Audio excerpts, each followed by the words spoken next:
started. Hello, everyone. We are Sexperts. My name is Joyce. This is my second year as a Sexpert. A little bit about me. I do a lot of sexual health research. Does anyone know Dr. Carvalho? He teaches psychology. Yes, I've done women's sexual health research with him for a few years. I also have a paper on erectile dysfunction. I don't know how that happened. But that's mostly what I do. And this is Chris. Yeah, hi, I'm Chris. I met a lot of y'all last week at our meeting. Joyce used to be an AMHU, and I am an AMHU right now.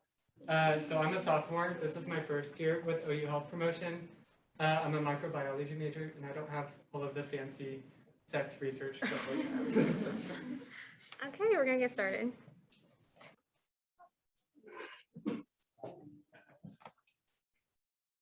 Is there supposed to be music? Okay, have you ever had a comprehensive sex ed lesson? There's no music. That's sad. My computer might be.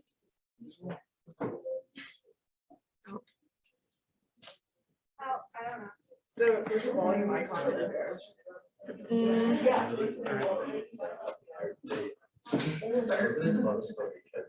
That's fine. Okay, looks like we're kind of split between yes and no. So people who voted yes or people who voted no, can you tell me a little bit more about like what kind of sex ed you've experienced? Anyone? Yeah? So mine was my middle school teacher going up to everyone and basically telling us that she regretted having her. Well, her kids were an accident. Oh.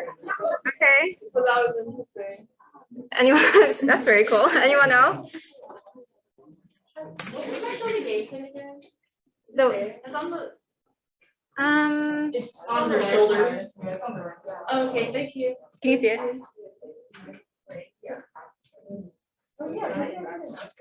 Has anyone here actually had like decent sex ed ever? Yeah? Kind of. So my sex ed was decent in the way that like they taught about STDs. They did say abstinence is the best way to not have kids, but there was no like career sex ed. But I did get to learn about STDs. And That's we had one pretty good. Yeah, so I'm sure a lot of you are from Oklahoma. So in Oklahoma, we do a lot of abstinence-based sex education, which is to say we don't have sex ed at all. Basically, we teach people not to have sex. That's the best way to have safe sex, is to not have sex at all. So a lot of the audiences I talk to, this is actually their first exposure to decent sex education, which is kind of shocking in college.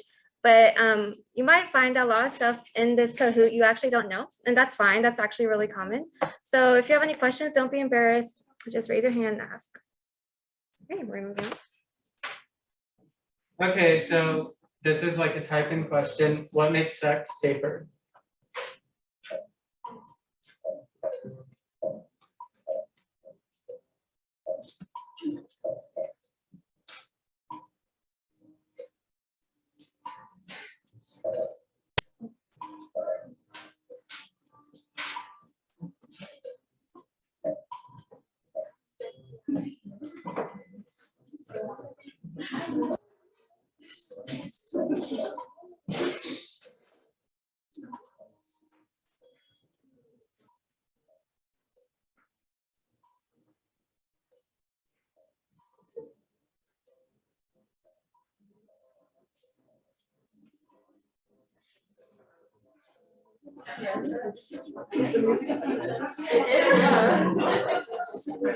Wow. Okay. Hey, great.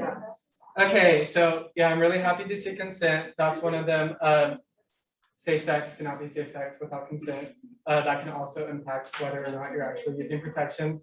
Yeah, protection, getting tested is a huge one. So if you're having sex, protection isn't always going to be effective. So just getting tested every once in a while, if you are having sex, is a really good idea. You can spread STIs even if you are using a condom. Condoms, birth control, yeah.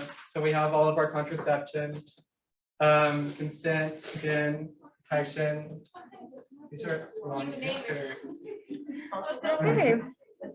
I mean, yeah, so we don't like to say like no sex is the safest. Maybe masturbation, self-exploration, that's our safest form of sex, but no sex is not sex. Okay. Good. Next question. Okay, true or false? All sexually transmitted infections can be completely cured.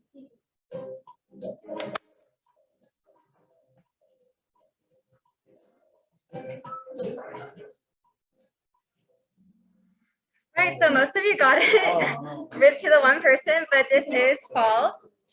Okay, so not all STDs can be completely cured. They can all be managed or treated in some way, but not all of them can be cured. So we have a little graphic. So we have 3 different types of STIs. We have bacterial, parasitic, and viral. Bacterial is like gonorrhea, chlamydia, and that can typically be cured with antibiotics.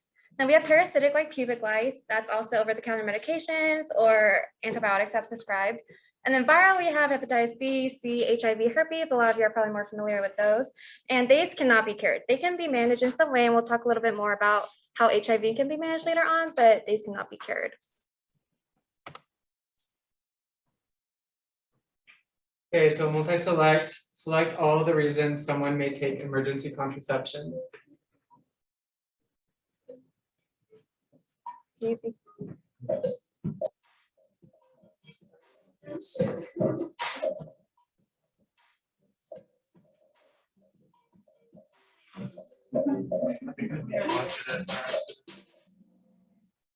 Okay, so yes, so we have the condom broke, they forgot to take their birth control. They were pressured to have sex without a condom. So with the birth control one, so the pills, they can be less effective than other forms of birth control just because of misuse and that type of stuff. So if you're not taking it every single day, if you forget, if you're not taking it at the same time, that can also impact whether or not it's effective. Also, maybe you had a lot to drink or something and you threw it up. If it wasn't digested and it's not going through your system, it's not going to work. So these are all reasons like you might take your morning after pill. I think we have a demo. Yeah, so Plan B, that's the name brand. Walmart, I think it's $50, but at Goddard it's $15. So definitely a good option at Goddard, a lot cheaper. We don't make a ton of money off of the Plan B, but Walmart does. So Okay, also I see some of you chose green. It's more effective than other methods. Okay, so emergency contraception, we don't like this answer because it's not meant as a long-term method, mostly because it's a very high dose of hormones, specifically because it's meant for one-time use to prevent ovulation. And so it's not really used for long-term. Does anyone know when you should take emergency contraceptive to make it most effective?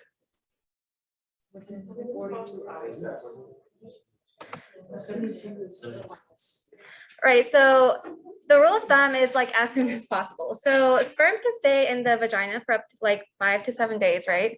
And so at any point in time, you can ovulate and that egg can be fertilized and you can have pregnancy. So the sooner you take the contraception, the better it is to prevent pregnancy. yeah, so it's basically a really high dose of your birth control pill. Right, and we sell that at Goddard for $15. If you go to Walmart, it's $70 now. 50. 50. Some places Yeah, sell them for and 70. if you absolutely can't find it, if you have your birth control pills, there's other methods. I think you can take, you'll have to look it up. It should be on your package, but it'll tell you how to do kind of an emergency contraception. You might take 3 or 4 pills. Mhm.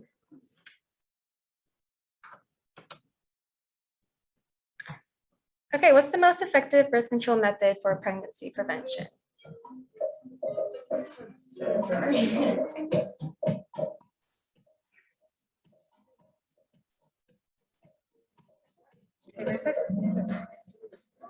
Okay, so this is kind of a trick question. The answer is it depends, because obviously everyone has different bodies, different birth controls work different for everyone's bodies and their lifestyle. So I'm gonna go ahead and go next to our little graphic. Okay, Arya, our sexpert coworker. Okay, so we have this little graphic that shows most of birth control that we have today. So in this top row, we have the most effective. And the reason they're most effective is it requires little maintenance. Like your provider will insert, for example, the IUD. And then the next one on is also an implant. So basically, once you have it inserted, you really don't have to mess with it. So the chance of user error is very low, and that's why it's considered highly effective, 99.8, 99.9%. Chris, where's the IUD? So yeah, I'm passing out the IUDs. We have our non-hormonal copper ones and our hormonal IUDs. I'm passing around the implant too. That goes under your arm, right under the skin. So you can kind of feel for it. We have our pills. And then in the second row, we have methods that are a little less effective. So for example, we have the pill, the patch, and the ring, and the shot. So if you think about these methods, they require a little more maintenance from the person. So for example, the pill, you have to remember to take it every day. The patch, you have to remember to replace it weekly. And at the very bottom, we have the least effective method. So withdrawal or pull-out method is not effective. You should never be doing pull-out method. And then we have fertility awareness, which is basically like family planning. That doesn't work too well. And then we also have condoms at the very bottom, which is unusual because condoms are really popular in college. But the reason they're so low on the scale is because they require a lot of extra steps to work properly. And not many people know all the steps. And so there can be a lot of user error with it. Yeah, and if you haven't seen like a normal birth control pack, you can have like 21 days of actual medicine and then 7 days of placebo. That's just to make sure you're in the habit of taking it every day. Kind of looks like this. I don't know why one of them is missing. But yeah. Yeah, you don't have to take placebo pills. I skip mine just because I don't want my period, but it's your choice. Okay, true or false, there's a barrier method specifically for oral sex.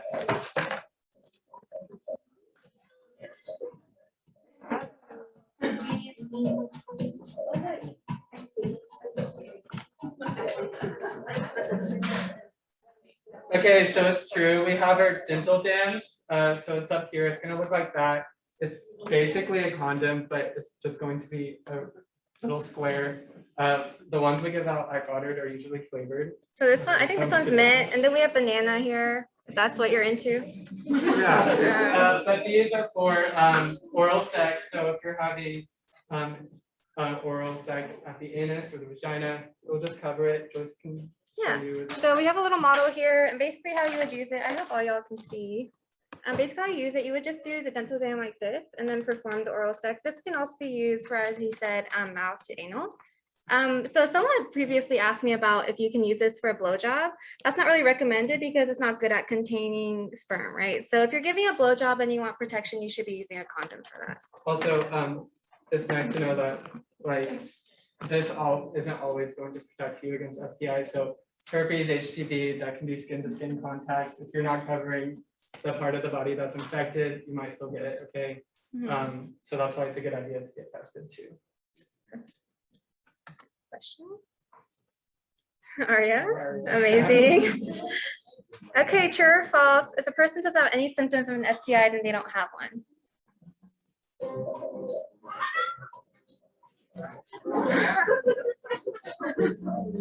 Okay, yeah, this is false. So when I ask you what you think of when you think symptoms of an STD, what would you first think of? Warts. Right, warts, or like lesions, discharge from the penis. So like things that can be easily visualized, right? But this is kind of a misconception. A lot of STIs, you don't have symptoms, so they're asymptomatic. And that's why it can be dangerous to assume that you don't have an STI if you don't have symptoms. So if you're sexually active, it's really important that you get tested on a regular basis just to watch out for those asymptomatic ones. Wow. Okay, true or false? You can still get pregnant if you don't orgasm or if your partner doesn't orgasm.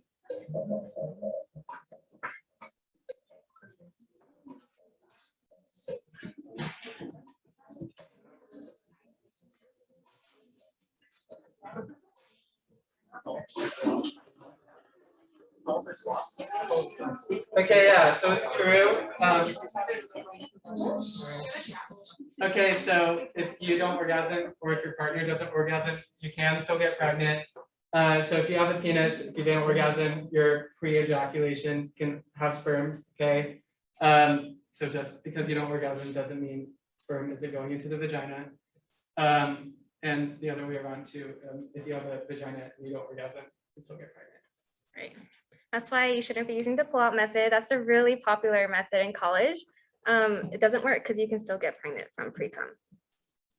Guys, it's just a reminder, like, we want to be respectful to our speakers. So I'm really happy that y'all are all excited. But please remember to be respectful. Thanks, B. Wow. Okay, next question. Multi-select. Wait, what is the most common reason that condoms would fail?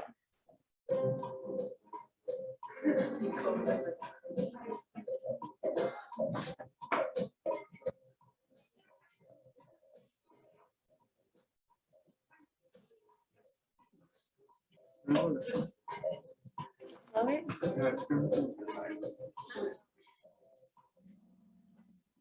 Right, okay, so reasons can be it's too big, so it slips off. It's too old, so making it like a too old condom is most likely to break. And putting it on inside out, that's kind of an obvious one. It's not going to work the way it's supposed to. Okay, so like I mentioned earlier, condoms have one of the highest usage errors because there's actually a lot of steps that people forget to do when they're using a condom. So we have a little demo here, our little wooden penis. And does anyone want to come up and show me how you would put a condom on this penis? Yeah, preferably not a sexpert. Yeah, if you're a sexpert, then probably not. Anyone else? Exact. I'll put it on the Yeah, Leah.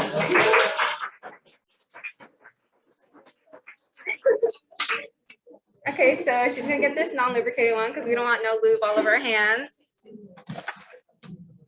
It's not expired. Oh my God, amazing. Wait, shit, what? Right. Forgot. Okay, everyone give her a round of applause.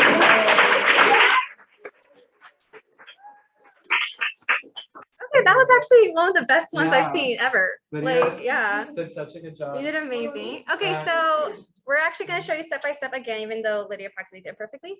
So Chris is gonna show you, and I'm gonna pull up this little diagram to help him out. Hurry up. Oh my God. So Lydia did a great job. They checked the expiration date. That's a good first option. So check the expiration date. Make sure it wasn't out of your wallet or like a hot car seat. You don't want your condoms to be in hot areas. Okay, so keep them in a cool, dry place. So when you after you check the expiration date, you're going to make sure there's a little bit of air in here. So you don't want there to be a hole in your package. Someone might have stabbed a hole, or it might have just happened naturally. So no holes in the package, hopefully none in the condom. When you open it, you're not going to use a pair of scissors. You don't want to cut the condom. You're just going to open it on the edge, like Lydia did, and you'll have your condom. Take it out carefully. So you want to make sure it's not inside out, so you can kind of test on your finger if it's not going down. It's not inside. It is inside out. So make sure it goes down. Make sure your fingernails aren't sharp. You don't want to poke a hole. So I know that one's not inside out. And then we'll pinch the tip. Does anyone know why?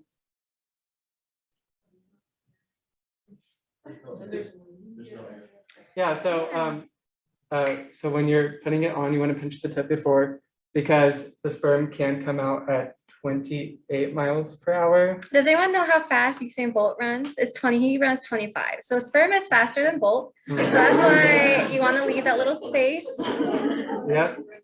So yeah, sperm is faster than Bolt. So when you put your condom on, it's really simple. Lydia did it great. Just gonna leave it with the pinch at the tip, roll all the way down. There we go, and a little space there. So Okay, does anyone know where you should grab it when you're pulling out? Right, the base, because if you pull out without grabbing the base, it can slide out and then spill all that sperm into the vagina, which kind of defeats the purpose of using a condom. So you want to make sure you grab the base when you're pulling out. Yep. Okay. And pull out before you take it off. Right. Okay, multi-select. Why are STIs highest in 15 to 24-year-olds? That is the traditional college age, so that's us.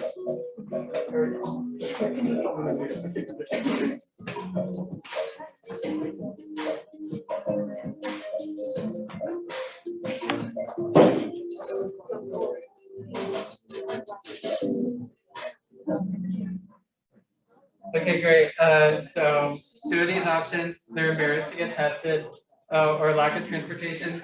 So if they don't have parents that are accepting of sex, they might not want to tell them, hey, I need to go to the doctor to get tested for an STI.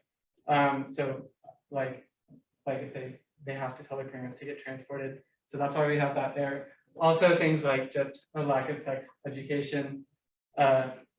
Yeah, so that's. I noticed some of you put having sex in cars. That, you know, you can have sex in the car, that's fine. That's not going to cause STI transmission as long as you're using correct methods. And then a lot of you chose tests are very expensive. So this is a misconception too. Tests are actually very cheap. So, I mean, cheap as they can get. So if you go to like the health department, they're generally like $20. So, right? Sometimes they're actually free. Yeah, sometimes they're free. So it's actually really cheap to get it done. Yeah, I got it. They're free if you have insurance. Oh. Okay, next question. When should you see a doctor about your menstrual cycle?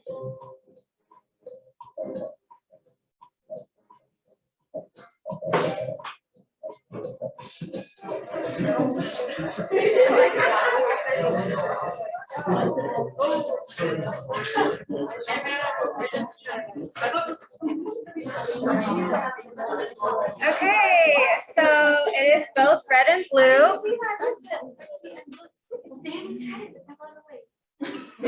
Okay, so the answer is really painful cramps, so your periods are super irregular. I'm glad no one chose green. So 30 days is not actually really weird. Cycles can range from like 20 something to 40 days, and that's typically normal. As I always say, everyone's body is different. Usually my rule of thumb is if your period is stopping you from living your daily life, like you can't go to school because it's so painful, or you can't go to your job or something like that, if it's impeding your daily life, then that's when you should be seeing a doctor. There Okay. is on an empty street. Wow. Okay, do all latex condoms have the same quality?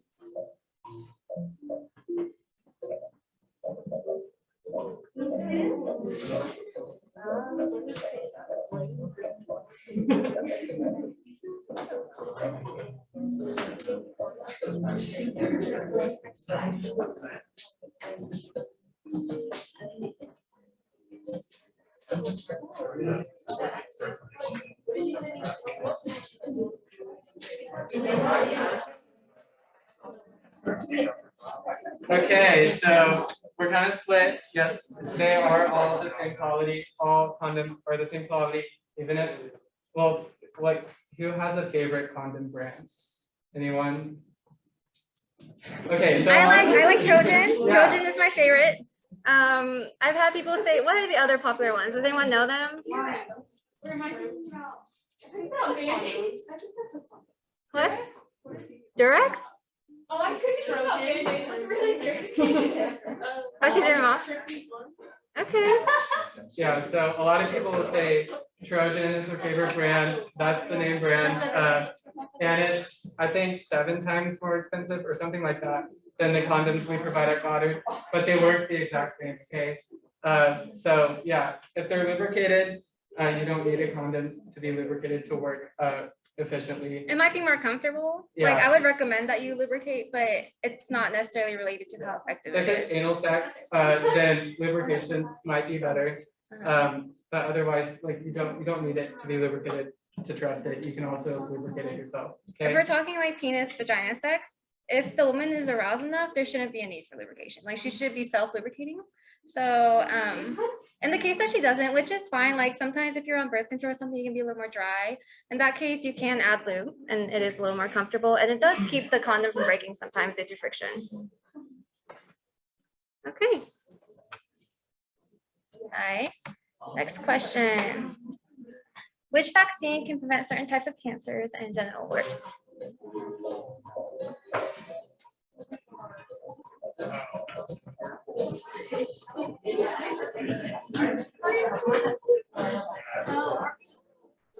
Okay. It is the HPV vaccine. So does anyone know for sure that they have HPV vaccine, like all of them? Yeah, so generally it's recommended that you get them before you hit puberty. So generally the 9 to 11 year age is when you should have gotten the HPV vaccine. You can still get it like right now if you want. We have them at Goddard if you want them. The reason it's so important that you get it is because HPV is one of those STDs, STIs that is mostly asymptomatic. It's usually asymptomatic. But the dangerous thing is if you contract it and you don't know, and you have it for like 10 years and it's dormant in your body, it can develop into cancer. So like cervical cancer, anal cancer, even throat cancer. And getting the HPV vaccine before you start having sex, or even just now, like when you're sexually active, can help prevent cancer. So HPV is our most common STI. A lot of people have it. If you're sexually active, way over half of people have it. Mhm. But the thing is, like, there's like hundreds of strains of HPV. Gardasil, our vaccine, is a 9-strain vaccine, and those are the strains we're most concerned about for cancer. But you might have HPV and you'll be perfectly fine. Okay. Okay.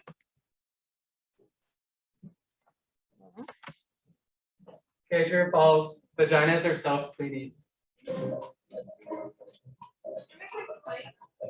Me?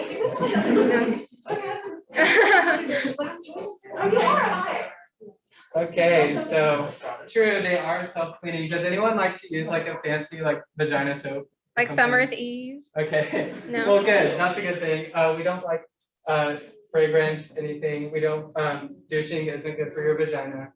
It can actually like disrupt the pH and lead to a higher chance of infection.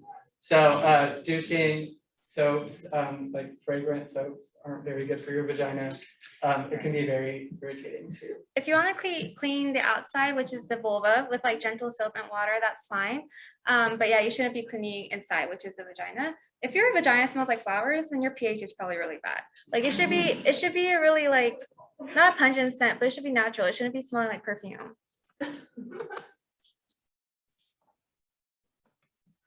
Okay, next question. The non-hormonal birth control methods are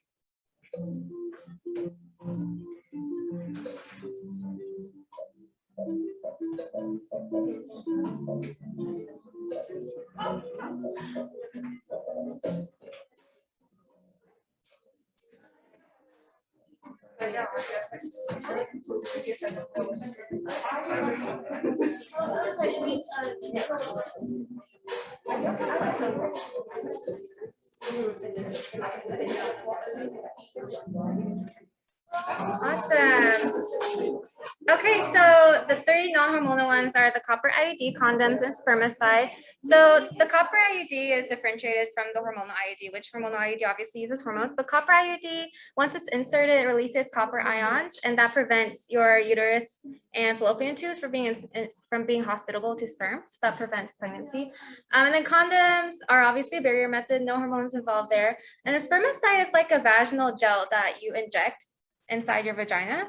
And it's just like a gel. There's no hormones. It's made of like lactic acid and sodium bitartrate. So it's not like hormones or anything. Here's your copper IUD. The brand name is Paragard. So if for some reason you don't want hormone birth control, this is a good option. It's just as effective. Okay. Period. Okay, Aria is coming back. Okay, at what age should a person with a cervix get their first Pap test?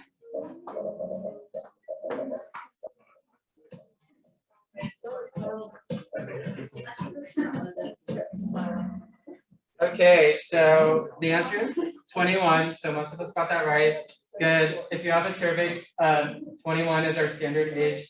There's really not any reason to get it any earlier. We're not too concerned about cancer. But okay, well, does anyone know what a Pap test is testing for? I just said it. But yeah, so if you don't have a cervix, you don't have to worry about it. But that's also why we recommend our HPV vaccine. HPV is our main cause of cervical cancer. If you have sex before you get that vaccine, sometimes you can already have that strain.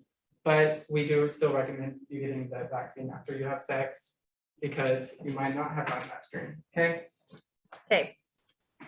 Okay. Oh. Next question, multi-select again. Which of the following condoms should probably be discarded?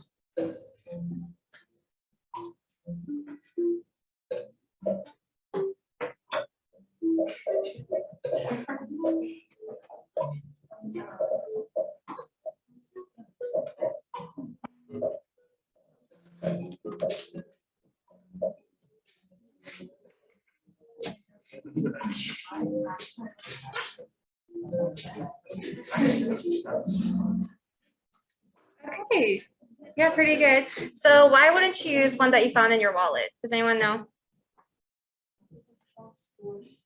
Right, so the wallet is actually a really popular place to keep condoms, but whenever you sit down or you put it in your back pocket and stuff like that, the friction can actually break it down. So you don't want to be keeping your condoms in your wallet. What about the backseat of your car? Right, it can get really hot, really cold. Also, extreme temperatures are not good for condoms. And then one found in the back of the medicine cabinet. Right, so there are multiple reasons. One is that you don't know how long it's been there. I mean, you could always check the expiration date.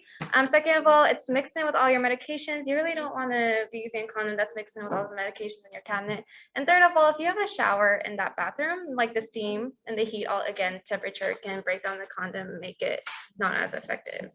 We do have condom wallets. I don't think we have any with us, but if you go to our sex health heads, we should have them. And they're a better option than a regular wallet. I just keep mine in the cup in the kitchen. That works. You don't have to stick it, shove it anywhere. Just let him lay out and breathe. Okay, the best kind of lube for latex condoms is, sorry.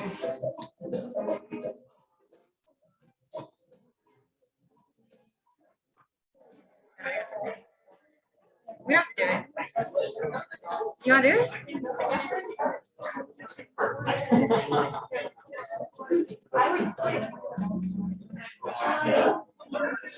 Okay, yay, a lot of people got this right. It's water, silicone, oils can actually break down the latex in condoms. I'm gonna go ahead and load this up and we can test it. Don't look at me when I do this. 'Cause it can take a really long time and it's kind of awkward, so I'm just gonna turn around. Oh my God. We also have lube. I think it might be in our little bucket, but if you would like some lube, then you can take some too. Let me try and distract you from Chris blowing up this condom. Does anyone have a favorite brand of lube? No. There's a really, what's the really popular one called? It starts with a K, I think. It's like Yeah. That's So- actually really good. Oil-based lube, it can be your Vaseline petroleum jellies, lotions, oils. Those are all oil-based. You want to use like water-based. Aloe usually works. And all of the lube that we give out at Goddard is going to be water or silicone. We're not trying to get anyone pregnant, okay? I've actually known people who use like coconut oil. There it is. Right, No, oil so, does break down your latex. right, make sure you're using things that are like good for the inside. Okay, that was fast.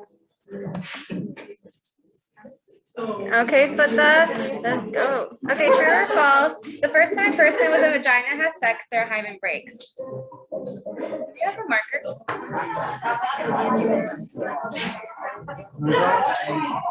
Oh, you have to? No, I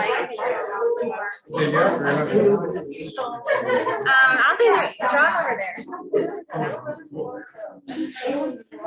Okay, so this is a very common misconception. This is false. So I'm sure a lot of you have imagined the hymen as like a thin layer saran wrap over the vagina. And then the first time you have sex, it breaks and you lose your virginity. That's not true. Okay, everyone repeat after me. Virginity is a social construct.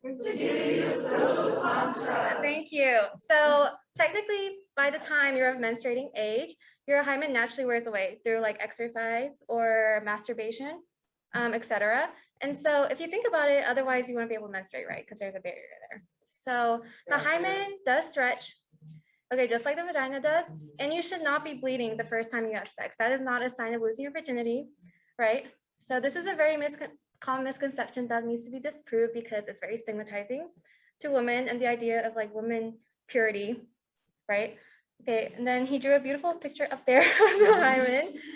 Yes. So sometimes it goes all the way around, sometimes it shows on the edges. But it's Right. never fully covering, okay? And you might have heard of a practice of like checking the hymen to check for purity. That doesn't work, obviously. That's actually an act of sexual violence in some countries. So let's not associate the hymen with virginity or anything like that.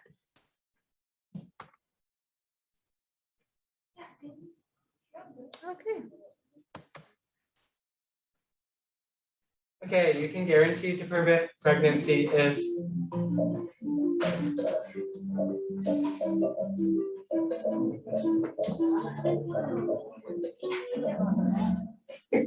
Okay, yeah, none of the above. You pee or douche afterwards.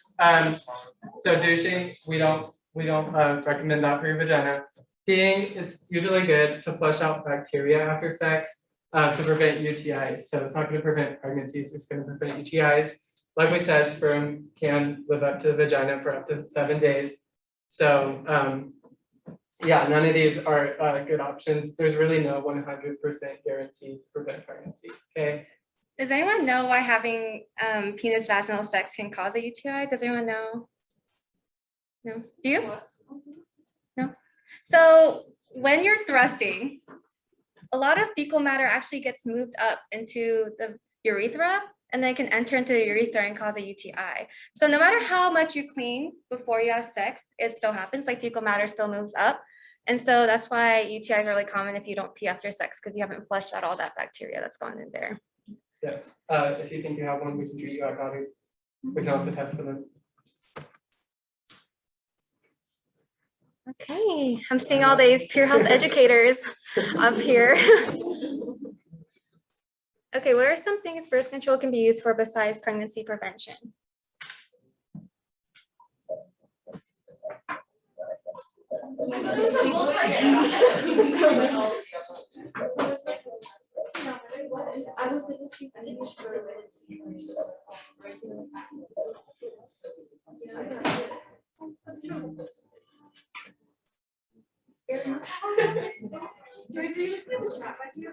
Why?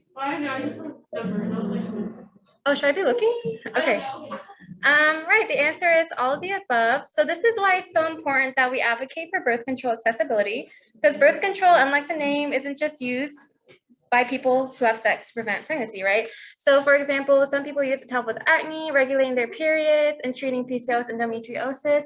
It's actually a treatment for real conditions. So you never want to like limit birth control to the idea of sex. It is used by all types of people.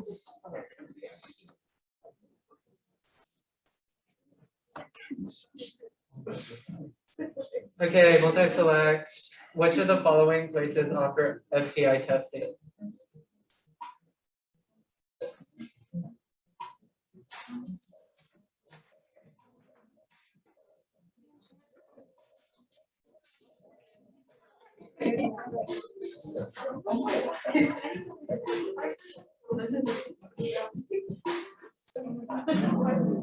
Okay, great. So Goddard, of course, that's going to be your easiest, usually most affordable, non-judgmental option for STI testing.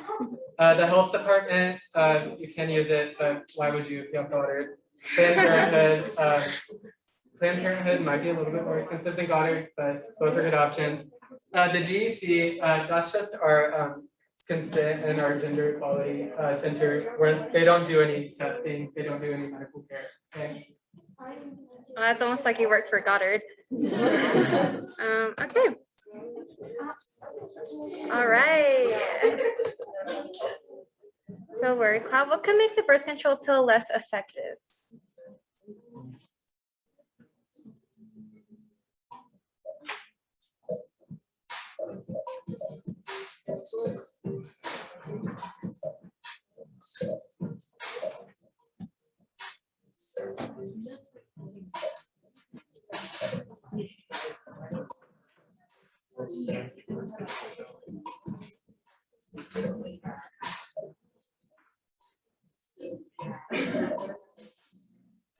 Oh, it organizes for us. Amazing. Okay, yeah. So the number one thing, right? The number one thing that makes it less effective is not taking it as directed. So not taking it regularly. Generally, for it to be most effective, you want to take it every day, hopefully at the same time, setting an alarm and everything. Also, you want to be, if you're using it for sex, you want to be using a backup contraceptive for 7 days. If you vomit or have diarrhea, like Chris touched on earlier, that makes it not effective because you haven't absorbed it. Okay, what else? Alcohol, yes, throwing, inconsistency, expiration, that's a good one. Antibiotics. So that's kind of true. Not all antibiotics. There's only one antibiotic that makes it less effective. It's called rifampin. It's for tuberculosis, actually. So not a lot of medications actually interact. Grapefruit, that's an interesting one. So I've done a lot of research on that. There There is some data that suggests that it does make it less effective. So I tried to avoid it because I take BCP, but you would probably have to ask your provider for extra details because I couldn't find like a solid answer to that. And then some medications, if you've heard of St. John's wort, it's like an over-the-counter herb to treat insomnia and depression. So that can actually make the birth control pill less effective. So the rule of thumb is if you change anything in your medication regimen, you want to be asking your provider. Okay, true or false? A person with HIV who has an undetectable viral load can't transmit HIV to their sex partners.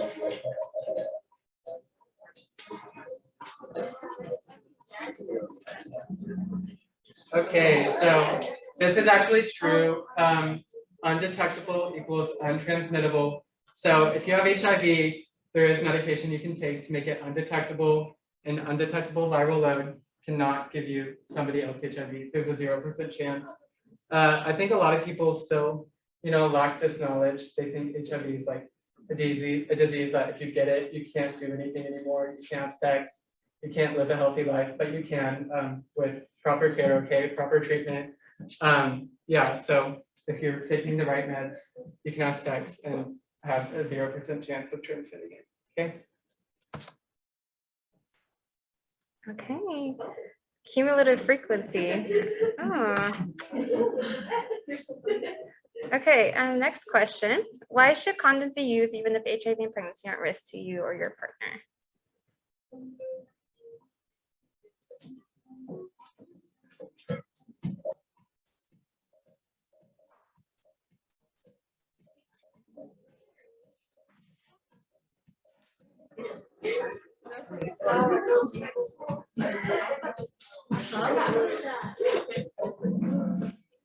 Okay, and to prevent gonorrhea and to prevent chlamydia. So basically the answer is to prevent STDs and STIs. I have gotten the question, like, what if you're in a monogamous relationship, like committed? So in that case, I still recommend that you use condoms just because you never know, like there's always a possibility that an outside STD will be brought into your relationship. But obviously that is up to you and your partner. It's a conversation between y'all. Condoms do not prevent ingrown hairs, and then they do not prevent erectile dysfunction.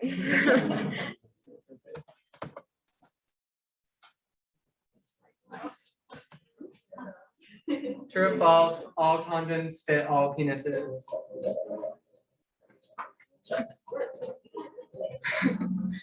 So false, yeah. So if we're giving you condoms and you're taking them, they might not fit your penis, okay? So if they're too small or too large, that's a big reason why condoms can fail and pregnancies can happen.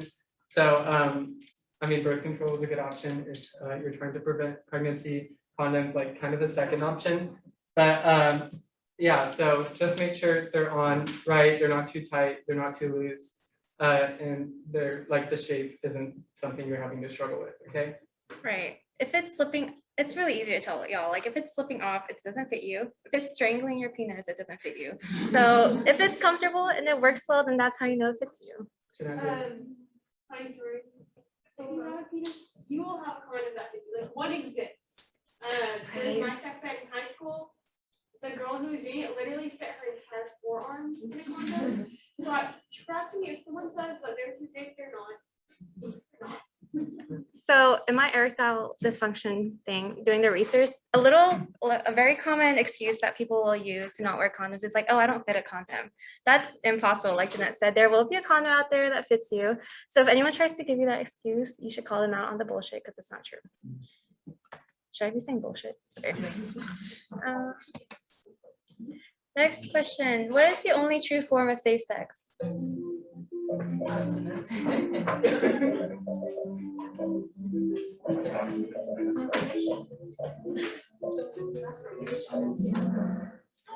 Right, so Chris did kind of touch on this earlier. So the only true form of safe sex is masturbation because you're not going to give yourself anything you already have. Right. Using a condom is also pretty safe, but it's never 100%. Same with the contraception plus condom or PrEP. And then abstinence is kind of a trick one because we don't consider abstinence a form of sex, right?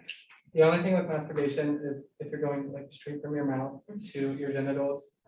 Usually that's very, very rare, but just be careful about that. Okay? Oh yeah, if you're using toys and you share them, you should be putting condoms over them also. If you're masturbating with toys. Okay.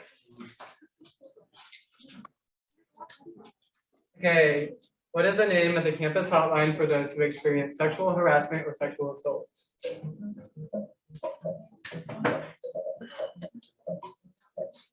It's on the back. And on the OU Innovate app.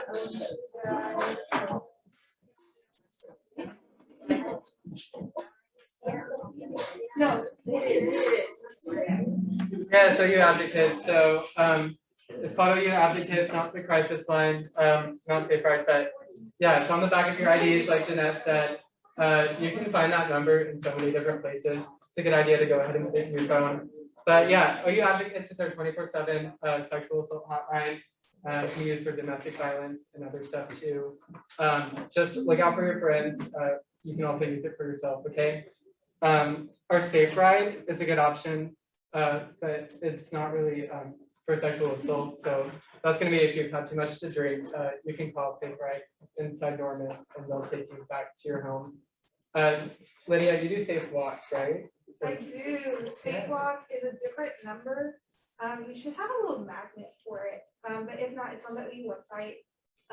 And they will walk you back across campus from 8 p.m. to 2 a.m. every night if you're feeling unsafe to walk alone. It's also on the back of your ID.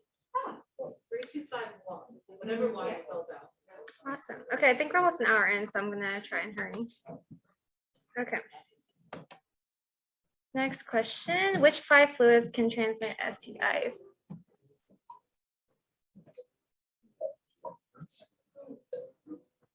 Okay.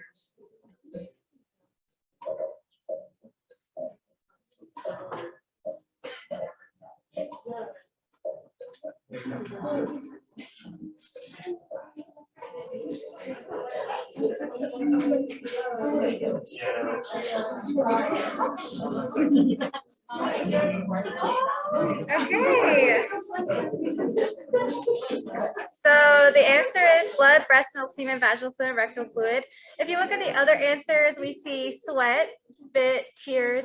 If I sweat or cry on someone, I have gonorrhea. I'm not gonna give them gonorrhea, y'all. Like, so we want to be really specific about which fluids can transmit STIs, because if we're talking about something like HIV, it's really stigmatizing to just say body fluids transmit HIV, right? Because then it's really stigmatizing for people who live with HIV. So you want to be really specific when you're talking about what kind of fluids can transmit STIs.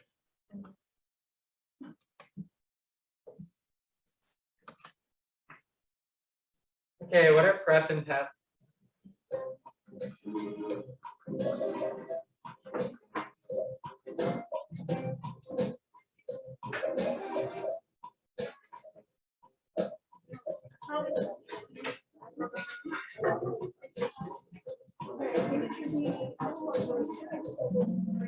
Yes, there are HIV prevention medication. They're very, very effective. PrEP stands for pre-exposure prophylaxis. PEP is post-exposure prophylaxis. Yeah, so PrEP is kind of like a birth control pill. You're taking it if you think you're at risk for HIV. So there are risk behaviors injecting medicine, or if you have a penis and you have sex with other people who have penises, that's another risk behavior. PEP, that's post-exposure, so kind of like your morning after pill. So if you think you had sex with someone who has HIV, then you can take that. Also very effective. The sooner the better. Okay. So our last question, tell us one new thing you learned today.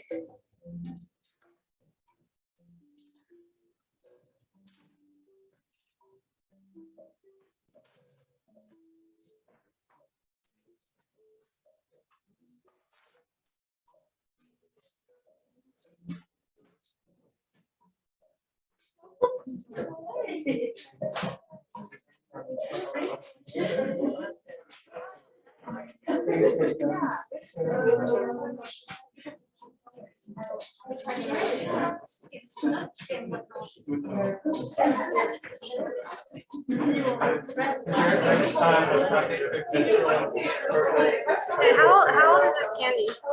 What? How old is that? I don't know. Cycle now. Okay.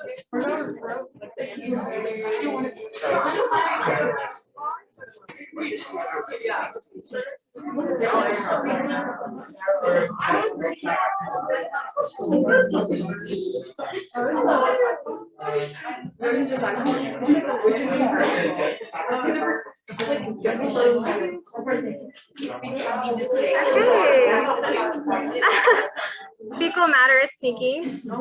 Okay. How'd you write HIV? What can cause UTI? Catholic school failed me. You have to pinch the tip of a condom. Right. Good.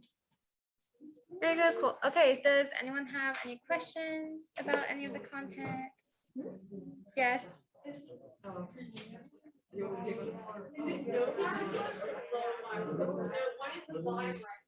Huh? Okay, so for HIV, if you're taking ART, which is antiretroviral medication, basically what we mean by no viral load is when you have a blood test, your viral load is so low that it can't be detected, and that's why you can't transmit HIV. So no viral load is technically fine, but low viral load is also correct, you know. Any other questions? So yeah, if you do have HIV, make sure you're taking those meds correctly, okay? To keep your viral load, like to know viral load, okay? Did you have a question? No, you? What's the difference between STD and SDR? So there's a lot of like discussion on which one we should be using. So I have this habit of saying STD, STI, but technically you should be saying STI because it's not really a disease, it's an infection, right? Because it's transmitted through sex. So if you have to choose, I would say STI, but if you use STD, STI, it's like accepted, you know? So it's fine, yeah. Oh, we dental dam fell on the floor.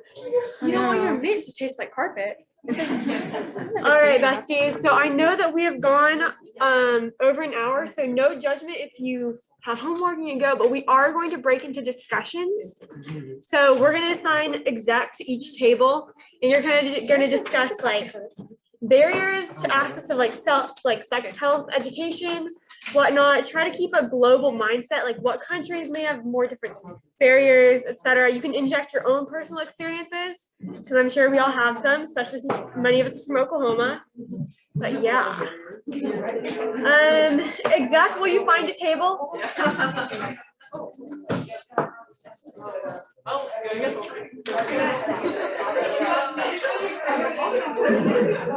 move around. You can stay there.